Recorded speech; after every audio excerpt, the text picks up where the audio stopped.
1 अगस्त गुरुवार को Paris Olympics 2024 में एक भूचाल सा ला दिया।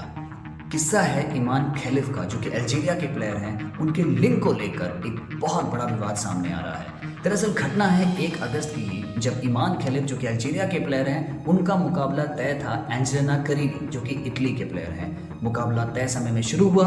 एंजेलिना करीनी को शुरुआती सेकंड्स में ही कई जबरदस्त 1 से 2 पंचेस पड़े और इसके कारण एंजेलिना करीनी ध्वस्त हो गई। उनकी नाक से खून बहने लगा और उन्होंने मात्र 46 सेकंड में ही उस प्रतियोगिता से अपने आप को बाहर किया। ये हार स्वीकारने का मुख्य कारण वो ये बता रही थी कि उनके जान को खतरा है। खैर, ये खबर अब हर जगह फैल गई और सीधे निशाने पे आए आईओसी, इंटरनेशनल ओलंपिक कमेटी। उनसे सीधे सीधे ये सवाल पूछा जा रहा है कि किस बेसिस पे एक बायोलॉजिकल मैन को एक साधारण महिला के खिलाफ खड़ा किया गया और वो प्रतियोगिता आगे कराई गई। खैर, ये रिपोर्ट देखिए। पेरिस ओलंपिक्स 2024 में अल्जीरियाई बॉक्सर ईमान खलीफ के महिला वर्ग में 66 किलोग्राम इवेंट में भाग लेने पर सवाल उठाए जा रहे हैं। बवाल तब मचा जब ईमान ने इटली की बॉक्सर एंजेलिना करीनी का सामना किया, जिन्होंने केवल 46 सेकंड में अपनी जान बचाने के लिए मुकाबला छोड़ दिया। उन्होंने कहा, मेरा दिल टूट गया है। मैं अपने पिता का सम्मान करने के लिए रिंग में गई थी। मुझे कई बार कहा गया था कि मैं एक योद्धा हूँ, लेकिन मैंने अपनी सेहत के लिए रुकना पसंद किया। मैंने पहले कभी ऐसा पंच महसूस नहीं किया।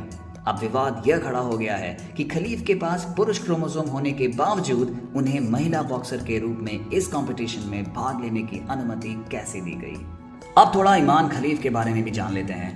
25 वर्षीय ईमान खलीफ अल्जीरिया के तियारत से हैं और वर्तमान में यूनिसेफ की एम्बेसडर भी हैं। खलीफ के पिता लड़कियों के लिए बॉक्सिंग की मंजूरी नहीं देते थे, लेकिन वह सबसे बड़े मंच पर गोल्ड मेडल जीतकर अगली पीढ़ी को प्रेरित करना चाहती थी।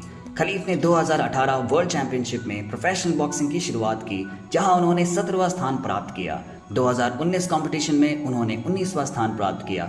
खलीफ ने 2021 में टोक्यो ओलंपिक्स में भाग लिया, जहां वह क्वार्टर फाइनल में आयरलैंड की केली हार्निंगटन से हार गई। उन्होंने एमी ब्रॉडहर्स्ट से हारने के बाद विमेंस वर्ल्ड बॉक्सिंग चैंपियनशिप में दूसरा स्थान प्राप्त किया। 2022 में और 2023 में कुल मिलाकर उन्हें 3 गोल्ड मेडल्स मिले, जिनमें अफ्रीकन चैंपियनशिप, मेडिटेरेनियन गेम्स और अरब गेम्स शुमार थे। अब इस पूरी घटनाक्रम में एक निर्णायक मोड़ तब आया जब 2023 में वर्ल्ड बॉक्सिंग चैंपियनशिप में उन्हें बेदखल कर दिया। उन्हें ये कहा गया कि आप जेंडर टेस्ट में पास नहीं हुई हैं, इसलिए आप इस प्रतियोगिता में बिल्कुल पार्टिसिपेट नहीं कर पाएंगी। अब आईओसी से ये सवाल पूछा जा रहा है कि जब इंटरनेशनल बॉक्सिंग एसोसिएशन ने उस वक्त एक जेंडर टेस्ट के बेसिस में उन्हें बेदखल कर दिया था, तो इस बार पेरिस ओलंपिक्स 2024 में उन्हें खेलने की अनुमति कैसे दी गई। अब इन सब के बीच में आपका ये जानना भी बेहद ज़रूरी बन जाता है कि ये तथाकथित बायोलॉजिकल मेल की जो टर्मिनोलॉजी है, इसके मायने क्या है।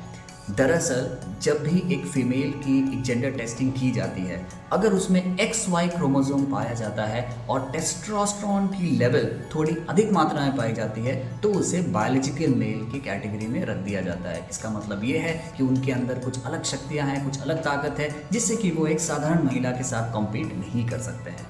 अब जैसे आप जानते हैं, मुद्दा गर्म है, कंट्रोवर्सी तो हुई है और इसके साथ साथ एक पक्ष विपक्ष भी साथ खड़ा है। खलीफ के साथ जो लोग खड़े हैं, उनका साफ मानना है कि हो सकता है कि कुछ कंपोनेंट्स इनमें अधिक हो, लेकिन ये कहीं निर्धारित इससे नहीं होता है कि वो एक साधारण महिला नहीं है और उन्हें वो साधारण खिलाड़ी की सारी फैसिलिटीज दी जानी चाहिए। एमी ब्रॉडहर्स्ट, जिन्होंने खलीफ को वर्ल्ड बॉक्सिंग चैंपियनशिप में हराया था, उनका भी ट्वीट सामने आया है। उन्होंने कहा है कि खलीफ के साथ जो बर्ताव किया जा रहा है वो दुर्भाग्यपूर्ण है और वो एक सामान्य खिलाड़ी है, और उन्होंने लोगों को ये भी याद दिलाया है कि खलीफ खुद 9 बार अन्य खिलाड़ियों से हारी जा चुकी है, इसलिए उन्हें एक अलग दृष्टि से नहीं देखा जाना चाहिए और वो एक सामान्य खिलाड़ी के रूप में ही प्रतियोगिता में भाग लेना चाहिए। बढ़ते दबाव के कारण इंटरनेशनल ओलंपिक कमेटी को अब सामने आना पड़ा है और उन्होंने ये स्टेटमेंट जारी किया है कि खलीफ सारे एलिजिबिलिटी रूल्स को फॉलो करके उनका चयन पेरिस ओलंपिक्स 24 में हुआ है और उनके पासपोर्ट में भी जो जेंडर का जो कॉलम होता है, वहाँ वो फीमेल ही लिखती हैं और वो एक पूर्णतः एक फीमेल है। और इसके साथ उन्होंने ये कोशिश की है कि इस पूरे विवाद को एक विराम लगाया जाए। ये मामला अब दिलचस्प इसलिए भी हो जाता है क्योंकि खलीफ का अगला मुकाबला है एना लुका हमौरी के साथ, जो कि एक हंगरी की प्लेयर है। आपको ये भी बता दें कि हंगेरियन बॉक्सिंग एसोसिएशन ने कई लेटर ऑफ प्रोटेस्ट आईओसी को ऑलरेडी भेज रखी हैं, जिनमें उन्होंने कई तीखी टिप्पणियां भी की हैं। इस पूरे घटनाक्रम में आपके क्या विचार हैं, आप प्लीज़ कमेंट सेक्शन में शेयर करिए। हमारे चैनल को लाइक शेयर एंड सब्सक्राइब भी ज़रूर करिएगा। मिलते हैं अगले वीडियो में। नमस्कार।